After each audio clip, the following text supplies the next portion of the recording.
Señor expresidente de Colombia, Iván Duque, expresidente durante el año 2018 y 2022, fue presidente de Colombia. Le quiero agradecer mucho que esté aquí con nosotros en el programa de la noche, señor expresidente. Usted lo certificaron los 4 años, la lucha contra las drogas, a pesar de que se sigue incrementando los cultivos ilícitos, pero Estados Unidos veía una lucha genuina en tratar de atajar ese crecimiento de los cultivos ilícitos, logrando usted también un descenso, o por lo menos frenar la tendencia hacia la alza de esos cultivos ilícitos.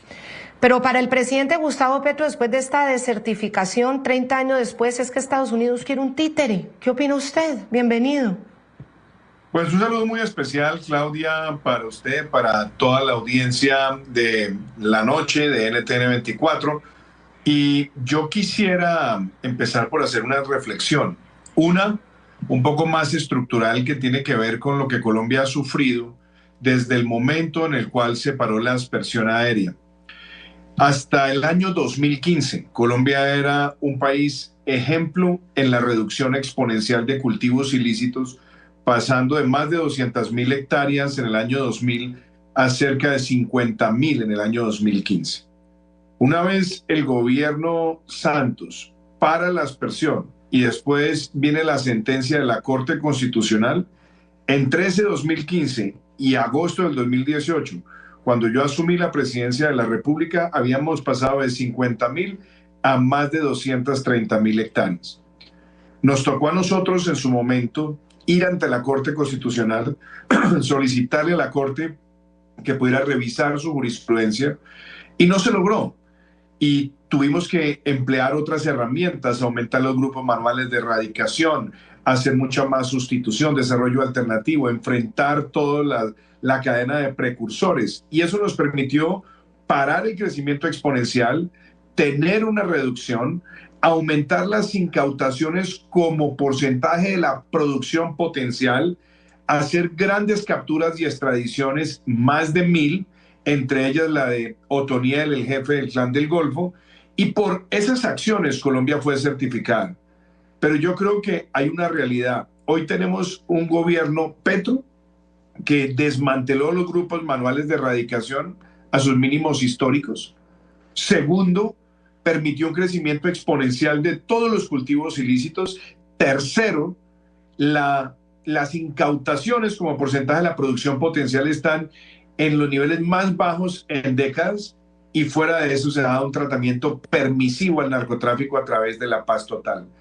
Todo eso nos lleva a esta desertificación, pero hoy, basado en la experiencia, hay que decirlo, si Colombia no retoma la aspersión, va a ser muy difícil quebrar esta tendencia.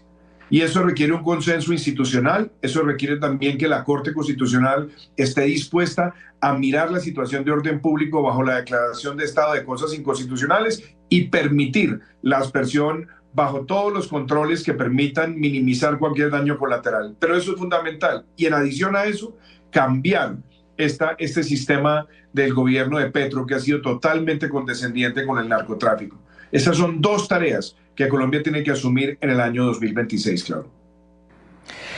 Gustavo Petro ha dicho que esto es un chantaje, que ya se siente tranquilo, que ya no tiene esa presión de estar erradicando, que el que decide a quién desertifica es él, y desertifica a Estados Unidos por el consumo que sigue subiendo, el consumo de drogas, sobre todo de fentanilo. En Colombia estamos hablando de cocaína.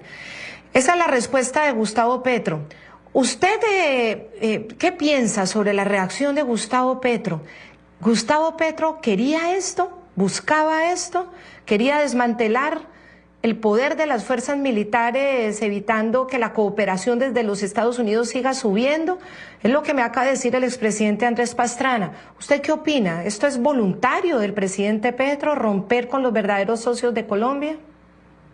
Yo lo anuncié desde comienzos de este año, Claudia. Creo que también con usted en alguna oportunidad yo lo hablé, que Colombia iba rumbo a la desertificación. Yo creo que para que lo pongamos en una proporción también con evidencia y con números, durante los 4 años del gobierno que tuve el honor de presidir, Colombia logró un promedio de cerca de 100.000 hectáreas por año erradicadas.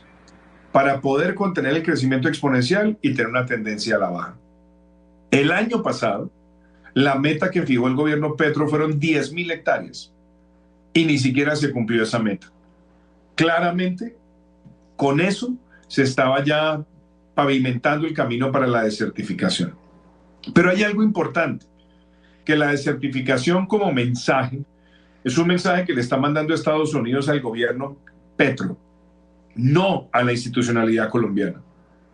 Está desertificando al gobierno Petro, pero está diciendo que se va a mantener la cooperación y la ayuda militar a las instituciones de nuestro país. Un voto de confianza nuevamente en la policía, en el ejército y también en la institucionalidad que ha enfrentado el narcotráfico. Y claramente de aquí se van a desprender otras cosas. Yo creo que vendrán investigaciones sobre la relación que hay entre el cartel de los soles y eventualmente muchas de las decisiones que se han tomado en Colombia en los últimos 3 años. Yo creo que también vendrán investigaciones a profundidad sobre las cadenas de suministro, sobre cómo el Tren de Aragua también ha hecho parte de este enclave. Entonces, cuando usted ve repetidamente que Petro sale en defensa de Maduro, hoy perseguido por la justicia de Estados Unidos, declarado terrorista y cabeza principal del cartel de los soles, pues eso ya le muestra a usted que aquí lo que hay es un total interés en resquebrajar esa relación histórica con los Estados Unidos, en llevarla a una situación de suma fragilidad y exponiendo también a nuestro país a sanciones. Ahora bien, con un propósito electorero. Porque la apuesta que Petro quiere hacer es llevar esto a un nivel de polarización, donde la presión de Estados Unidos hacia su gobierno sea tratada de capitalizar por él políticamente. Por eso yo creo que los colombianos acá tenemos que tener absoluta claridad. Hay que pasar esta noche oscura de populismo, de demagogia, de tratamiento preferencial a los delincuentes, de connivencia con el narcotráfico. Y no podemos caer en la trampa de Petro de victimizarse y tratar de utilizar esta situación en su favor para las elecciones del 2026. Yo le quiero preguntar, señor expresidente Iván Duque, ¿hay política antidroga del gobierno Petro en este momento en Colombia? No hay ninguna, Claudia, es que la evidencia lo muestra. Si yo le digo a usted que los grupos manuales de erradicación hoy no están operando, si yo le digo a usted que las incautaciones que tanto trata de cacarear Petro, hoy prácticamente como porcentaje de la producción potencial están en el nivel más bajo en décadas. Si yo veo que al narcotráfico se le ha premiado con muchos de sus cabecillas denominados gestores de paz, si yo veo que la tal Paz Total estaba tratando de darle un revestimiento político al clan del Golfo, pues todo eso sencillamente muestra que hay una política equivocada, errática, pero además de alguna manera connivente con el narcotráfico. Y Estados Unidos lo ve y actúa. Y no está rompiendo con nuestra soberanía. Es que Estados Unidos ha sido nuestro mayor socio en la lucha contra el narcotráfico. Ha sido no solamente el mayor proveedor de asistencia militar y de cooperación técnica, ha sido el mayor financiador de programas de desarrollo alternativo y de programas de sustitución de cultivos. Luego, la razón por la cual ellos también tienen un interés genuino es porque aquí también hay recursos de los contribuyentes de los Estados Unidos. Y Estados Unidos sabe que también tiene que avanzar mucho en la lucha contra las drogas en el país de los Estados Unidos, en la lucha contra los abastecedores y distribuidores de fentanilo. Lo ha dicho el presidente Trump. Entonces, que Petro no venga a salirse por la tangente y a victimizarse como siempre lo hace. Claramente, esto es crónica de una muerte anunciada, parafraseando el título de la obra de Gabriel García Márquez. Llevaba Estados Unidos ya 3 años prácticamente tratando de manejar esto de una manera distinta, sabiendo todas las decisiones erráticas de esta administración. Cuando llega la administración Trump, que vuelve a darle un énfasis muy grande al tema de la política antidrogas, claramente era evidente que Colombia no iba a ser certificada. Y creo que la sacamos barata, porque hubieran podido venir sanciones de carácter comercial o sanciones fuertes en materia de cooperación. Y yo celebro que Estados Unidos ha logrado diferenciar a Petro, a su nefasta administración, de la institucionalidad colombiana que históricamente, de la mano con los Estados Unidos, ha luchado contra el narcotráfico. Señor expresidente, usted habla de la importancia de la aspersión con glifosato, sobre todo en esas grandes extensiones que es la tala de la selva tropical húmeda, de la biodiversidad colombiana para sembrar coca, y con todo lo que los químicos que le ponen para que sea más productiva, pues esto arrasa, es terrible para el medio ambiente y la naturaleza. ¿Usted cree que hay una Corte Constitucional dispuesta a ver esto científicamente y no políticamente, como se hizo en su momento, para que pues ese acuerdo entre las FARC y Santos se hiciera realidad? ¿Cree que ya hay una Corte Constitucional que sí pueda pensar en que es posible volver al glifosato como se usa también para los cultivos lícitos? Hay varias cosas, Claudia, y yo creo que la tecnología y la evolución de la tecnología ha sido muy favorable. Por un lado, hoy se cuenta con la tecnología para poder hacer aspersión aérea y poder prácticamente programar las cuadrículas territoriales donde va a hacerse la aspersión, minimizando cualquier daño colateral. Hoy existe la tecnología para que esas microcuadrículas estén medidas con las dosis que se requieren para hacer fumigación de precisión. Si se hace hoy aún con cultivos lícitos, con más razón se tiene que hacer con cultivos ilícitos. Entonces, esa tecnología ya está. Lo otro, hoy también existen herbicidas que tienen la misma efectividad del glifosato, si es que la discusión es el glifosato, que pueden tener básicamente una producción con menor concentración de químicos y ser muchísimo más efectiva a la hora de enfrentar estos cultivos. Estados Unidos es un país que está a la vanguardia con las tecnologías de bioherbicidas. Entonces, ese es un segundo punto. Y hay otro adicional.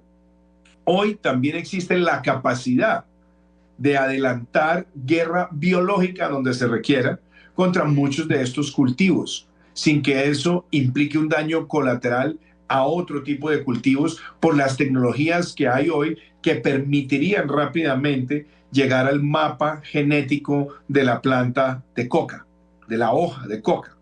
Entonces, hoy tenemos una tecnología que es bastante favorable. Pero fuera de eso, los protocolos que ha establecido la Corte Constitucional, logramos avanzar muchísimo en el gobierno nuestro. Básicamente, tendríamos hoy la capacidad de avanzar en esa dirección si es que existiera la voluntad política, debido a todas las etapas que se surtieron entre 2019 y 2022. Pero voy a ser muy claro en algo, Claudia. No es que se requiera una sola herramienta, se requieren todas las herramientas: desarrollo alternativo, erradicación, sustitución, aspersión. Pero la aspersión ha sido muy efectiva, sobre todo teniendo en cuenta que hay una muy buena parte de estos cultivos que se encuentran en territorios de propiedad colectiva y que han sido adelantados allí justamente para minimizar y prevenir la presencia de la fuerza pública.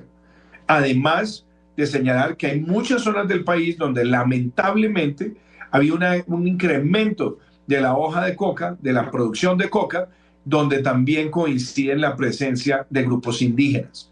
Y eso no es una mera coincidencia. Es el deseo también de muchos de los que están en este negocio de tratar de invadir, intimidar esas comunidades y en algunos casos tratar de comprar esas comunidades para que hagan parte del negocio, teniendo en cuenta que son tierras que gozan de una protección especial de carácter constitucional. Razón de más para que se deba permitir, donde existan altas concentraciones de coca, la aspersión aérea también como un vehículo eficaz y efectivo. Sin eso, será muy difícil que Colombia restablezca la certificación.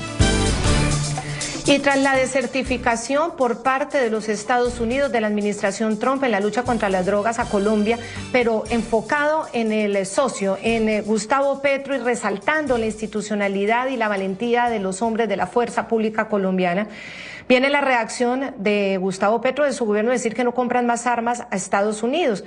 El ministro del Interior, Armando Benedetti, confirmó que Colombia no comprará más armas a Estados Unidos a futuro. Esa expresión se refiere, y solo se refiere, que en el futuro Colombia, las Fuerzas Armadas no le comprarán absolutamente ningún armamento a los Estados Unidos.